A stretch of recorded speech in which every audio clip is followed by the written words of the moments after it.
आप इस वीडियो को पूरा देख लें, इसके ऊपर आप गौर कर लें, कहीं आप रियलाइज करें कि मैंने बात कुछ सही नहीं की या आपने देखा कि वो इस तरह नहीं है, किसी और तरह है, तो उसमें हमें ज़रूर हमारी रहनुमाई फरमाइएगा। उसकी वजह यह कि एक लर्निंग का प्लेटफॉर्म है। पुराने से पहने हुए बगैर टिकट के ट्रेन में सफ़र करके आया, उसके पास टिकट के भी पैसे नहीं थे और उसने कहा थॉमस एडिसन को मैं आपका पार्टनर बनना चाहता हूँ। थॉमस एडिसन ने देखा उसकी शक्ल वगैरह, लेकिन उसने कहा इसकी जुर्रत, इसकी सोच इतनी बड़ी है। उसने कहा मैं आपको ये जॉब देता हूँ, आप जॉब करें। उनको देखा गया कि जब वो स्कूल कॉलेज लाइफ के अंदर थे ना, या वो कैरियर शुरू करने वाले थे, तो वो बहुत एक्साइटेड थे, वो बहुत जोश के साथ थे। तो उनको देखा गया कि आने वाली जिंदगी में वो 83% जो है ना वो उनका सक्सेस रेशो था। जब वो आए, उन्होंने वो इक्विपमेंट लगाया, मशीनें लगाई, सोना निकालना शुरू किया। जो थोड़ा सा सोना निकला, उसके बाद सोना निकलना बंद हो गया। अब इनके ऊपर बड़ी फ्रस्ट्रेशन तारी हो गई कि भाई सोना किधर गया, वो तो निकल रहा था, तो हम तो मशीन भी ले आए, हम तो इतना खर्चा भी करा लिया, लोगों से इन्वेस्टमेंट का प्रेशर में आ गए।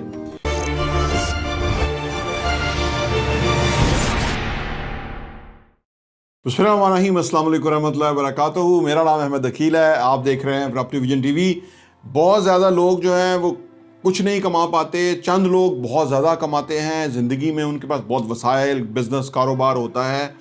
बुनियादी रीज़न्स क्या होती हैं, इनको मौके कैसे मिलते हैं, ये मौके आते कहाँ से हैं, ये मौक़ों के साथ क्या करते हैं, ये सोचते किस तरह से हैं, इनकी ख्वाहिशात क्या होती हैं, ये लाइफ में के अंदर लेसन्स कैसे लर्न करते हैं। हर सूरत हाल एक लेसन दे के जाती है और ये उससे लर्न करते रहते हैं, अपने आप को चेंज करते रहते हैं, ट्रायल एंड एरर बेसिस पे हर चीज़ों से आगे निकलते रहते हैं और फाइनली एक बहुत ही ज़बरदस्त, ब्रिलियंट, सक्सेसफुल पर्सनैलिटी के तौर पे डेवलप होते हैं और ये बहुत बड़ी कंपनियां खड़ी करती हैं, बड़े एम्पायर्स बनाती हैं और ये लोगों को इंस्पायर करते हैं।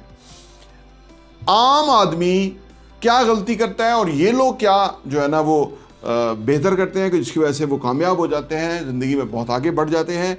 ये वीडियो आपकी ज़िंदगी बदलने का बायस बन सकती है। मैं आपको इसलिए कह रहा हूँ कि मैंने अपनी ज़िंदगी में इन बातों से, इन चीज़ों से बहुत ज़्यादा लर्न किया है। मेरी ख्वाहिश है कि मैं वो लोगों तक आगे पहुँचा सकूँ। आप इस वीडियो को पूरा देख लें, इसके ऊपर आप गौर कर लें, कहीं आप रियलाइज करें कि मैंने बात कुछ सही नहीं की या आपने देखा कि वो इस तरह नहीं है, किसी और तरह है, तो उसमें हमें ज़रूर हमारी रहनुमाई फरमाइएगा। उसकी वजह यह कि एक लर्निंग का प्लेटफॉर्म है, ठीक है, प्रॉपर्टी विजन टीवी नाम है, लेकिन तो बुनियादी फ़लसफ़ा है वो ये कि पाकिस्तान से गुर्बत ख़त्म करनी है। पाकिस्तान के अंदर लोगों के पास खुशहाली होनी चाहिए, पैसा होना चाहिए, उनको सेल्फ कॉन्फिडेंस होना चाहिए और हम न सिर्फ पूरा मुल्क तरक्की करे बल्कि बाहर से लोग यहाँ नौकरियाँ लेने के लिए आए। हम अगर गौर करें तो हमने ये खुद अपने ऊपर गुर्बत जो है वो तारी की हुई है। कुछ नौकरी पेशा लोगों ने अपने हाथ में सारा कंट्रोल लेके ये गुर्बत पैदा की है और कुछ करप्ट लोगों ने ये गुर्बत पैदा की है। लेकिन वो लोग कि जो ऑनेस्ट हैं, क्लियर हैं, जो ज़िंदगी में आगे बढ़ना चाहते हैं, वही इस मुल्क की होप है और उन्हीं में से हम हैं और हमारी कोशिश ये है कि ये लोग ज़्यादा बढ़े, ये लोग ज़्यादा बड़ी तादाद में हों ताकि मुल्क आगे बढ़ जाए। कैसे होना है ये मुश्किल काम जो बाजार लगता है, मैं इसको बहुत आसान करके आपके सामने रखता हूँ।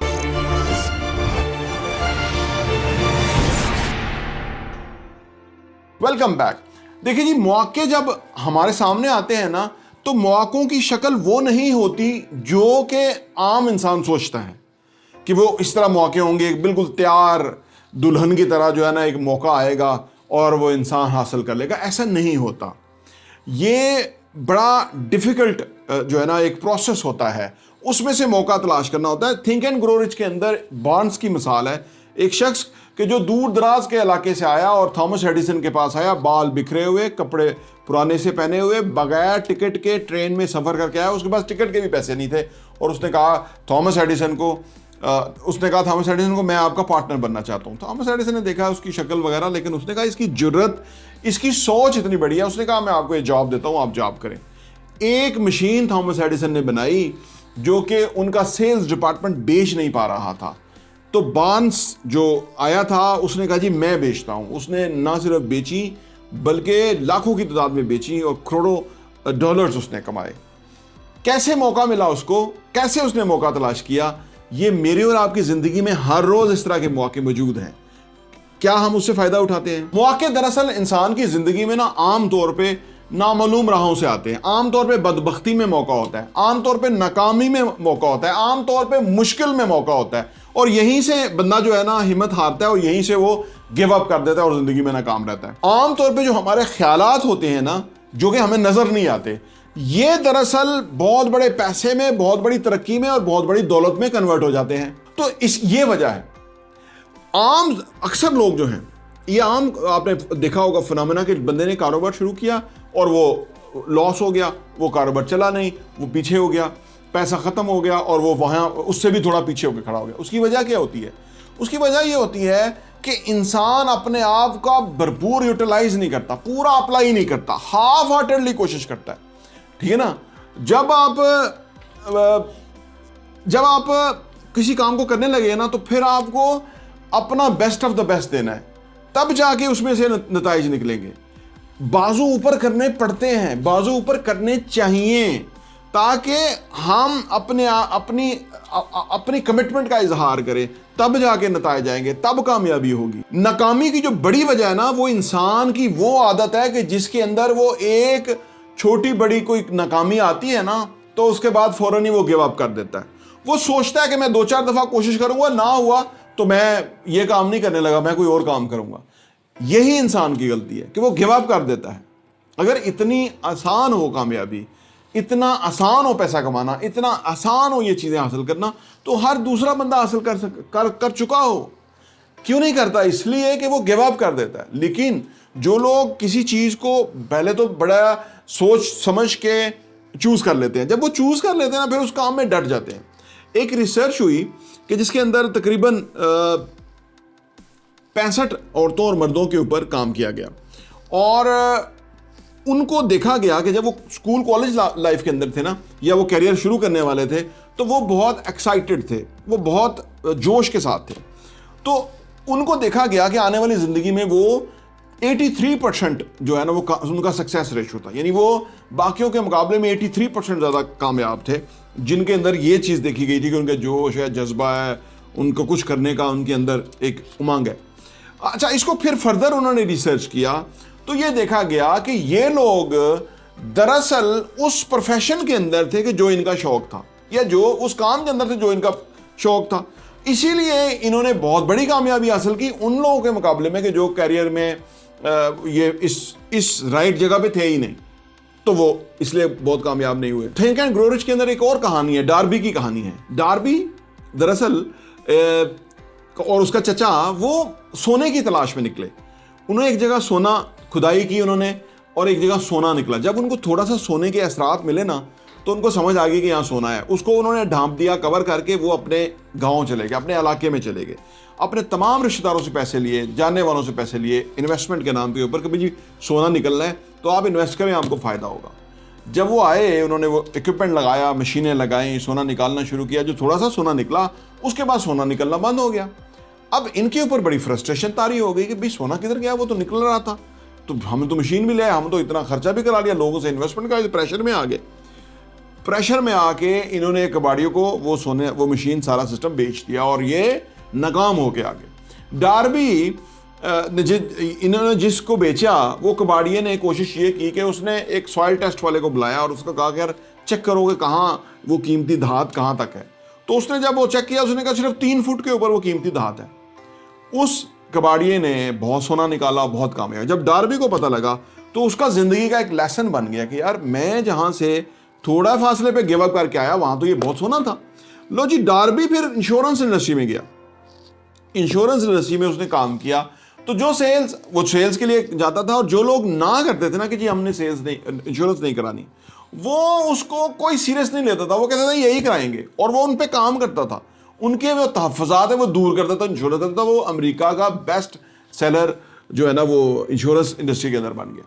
तो जब हम गिव अप कर देते हैं, तो क्या हम लॉस कर देते हैं, और जब हम गिव अप करते हैं, लॉस करते हैं, वो लाइफ लेसन होता है जो हम सीख लेते हैं।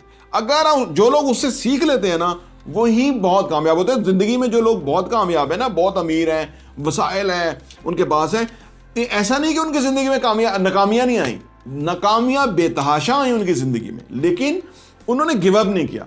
वो नाकामियों के सामने खड़े रहे, और वो फिर वहाँ पहुँच के जहाँ पे आज वो हैं, आम आदमी उन तमाम नाकामियों को अफोर्ड नहीं कर सकता, इसलिए वो उधर ही खड़ा हुआ जहां वो है, क्योंकि नाकामी कुछ भी नहीं है। नाकामी एक नतीजा है कि जो आर्जी है, और नाकामी के बाद ये गारंटी है कि वो कामयाब होगा। लेकिन नाकामी को फेस करना, नाकामी को जुर्रत के साथ सहना, ये बहुत मुश्किल है। हमारा मुआशरा ताने दे दे के मार देगा कि तुम नाकाम हो गए हो, क्योंकि वो मुआशरा नाकाम है। नाकाम मुआशरों की ये निशानी है कि वो ताने देते हैं कि आप नाकाम हो गए हो।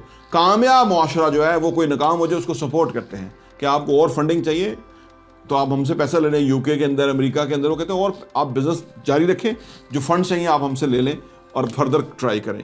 इजराइल के अंदर ये बहुत है, स्टार्टअप्स को 2 दफ़ा 3 दफ़ा पैसा दिया जाता है, वो अगर फेल हो जाए तो। वो इसलिए कौमें ऊपर हैं। और हमारे यहाँ बिजनेसमैन को इस तरह देखा जाता है जिस तरह इसने कोई जुर्म किया है जो इसने पैसा कमाया है। नौकर पेशा सोच, नौकरी ज़्यादा लोग। जिन भी लोगों ने जिंदगी में कामयाबियां हासिल की ना, कामयाबी से जरा पहले उनको कतई नाकामी नजर आ रही थी, यानी वो उनको कहीं दूर कामयाबी नजर नहीं आ रही थी, लेकिन वो डटे रहे तो कामयाबी हो गई। यानी आप देखिए इतना अड़ोस पड़ोस का मामला है नाकामी और कामयाबी का।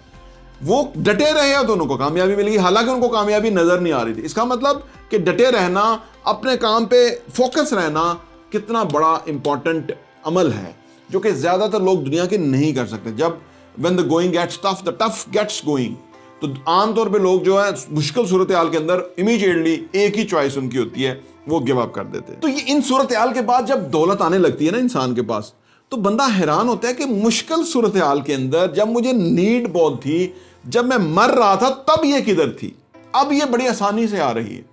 तो ये जो दौलत है, ये जो पैसा है, ये जो आपकी पोजीशन बेहतर होना है, ये पहले आपको टेस्ट करती है। जो अमारत है वो आपको पहले चेक करती है कि इस बंदे के अंदर कोई वस्फ भी है कि नहीं है जी, कोई इसके अंदर एबिलिटी है कि नहीं, कोई वैल्यूज है कि नहीं इसके अंदर। पहले आप उस लेवल पे अपने आप को तैयार कर लेंगे तो वो कामयाबी आपके कंधे पे बैठेगी। कामयाबी बहुत समझदार है, वो फजूल बंदे के कंधे पे नहीं बैठेगी ना, वो बुरी आदतों वाले बंदे के कंधे पे कामयाबी कभी नहीं होगी। उस बंदे के अंदर कामयाबी होगी जो हार्ड वर्क करना जानता होगा, टाइम मैनेजमेंट जानता होगा, फॉरवर्ड लुकिंग, लॉन्ग टर्म सोच सकता होगा। अक्सर बेवकूफ़ एक ही सौदे के अंदर फायदा हासिल करके तो समझते हैं हम अक्लमंद हैं, वो बहुत बड़े बेवकूफ़ होते हैं। अक्लमंद जो है वो विन विन करते हैं और लंबे अरसे तक काम को किसी के साथ जारी रखते हैं, वो उसको धोखा नहीं देते। वो कोशिश करते हैं कि हम भी सर्वाइव करें, अगला भी सर्वाइव करे, ठीक है ना। वो विन लूज नहीं करते, वो विन विन करते हैं। ये अक्लमंदों की निशानी है। तो जब आपके पास वसाइल आना शुरू होते हैं तो फिर बंदा परेशान होता है कि ये क्यों आ रहे हैं इतने, हालांकि आप इतनी एफर्ट नहीं कर रहे, क्योंकि कामयाबी के लिए बहुत मेहनत नहीं चाहिए, तरीके से, समझ से, अक्लमंदी से, राइट एरिया के अंदर मेहनत चाहिए। एक चीज़ को, वन थिंग को फोकस करने से कामयाबी है। अगर आप मल्टीपल चीज़ों के अंदर होंगे तो फिर मुश्किल है। वन थिंग, एक चीज़ जो आपकी है, वो जो आपका गोल है, वो जो आपका हदफ है, जिसको आप हर वक्त अपनी नज़रों के सामने रखें कि ये कैसे होगा। हर वक्त अपने आप से सवाल पूछिए कैसे होगा, तब होगा। आप यकीन कीजिए कि मैंने ज़िंदगी में इन चीज़ों को बहुत अप्लाई किया, बार बार अप्लाई किया, और मैंने इससे हमेशा बेनिफिट उठाए। आप इसको अप्लाई करके चेक करें, आप इसको सही मानों में अप्लाई करें। जब आप सही इसको अप्लाई करने में कामयाब होंगे, अपने अंदर हिम्मत पैदा करें, क्योंकि आप अंदर से बदलेंगे तो दुनिया बाहर की बदलनी है, बाहर की दुनिया नहीं बदलनी। आप कुछ भी हो जाए, पाकिस्तान के हालात नहीं बदलने, आपके हालात बदल सकते हैं, क्योंकि पाकिस्तान के हालात बदलना पूरी अवाम की जिम्मेदारी है। अवाम बेवकूफ़ी की तरह अगर रह रही होगी और इन चोरों, डाकुओं, गुंडों और ये घटिया लोगों के हुकूमत दी होगी तो ये कभी नहीं करेंगे। ये पिछले 75 सालों से इन्होंने नहीं किया, तो अब क्या करेंगे जबकि मुल्क बहुत अच्छा था। आप खुद करेंगे, आपकी ज़िंदगी है, आपको देखना है, आपको टेक कर करनी है। हम आपको इंशाल्लाह ताला इंस्पायर करते रहेंगे, मोटिवेट करते रहेंगे, सो दैट कि आप ज़िंदगी में बहुत आगे बढ़ें। प्रॉपर्टी टीवी देखने का बहुत बहुत शुक्रिया।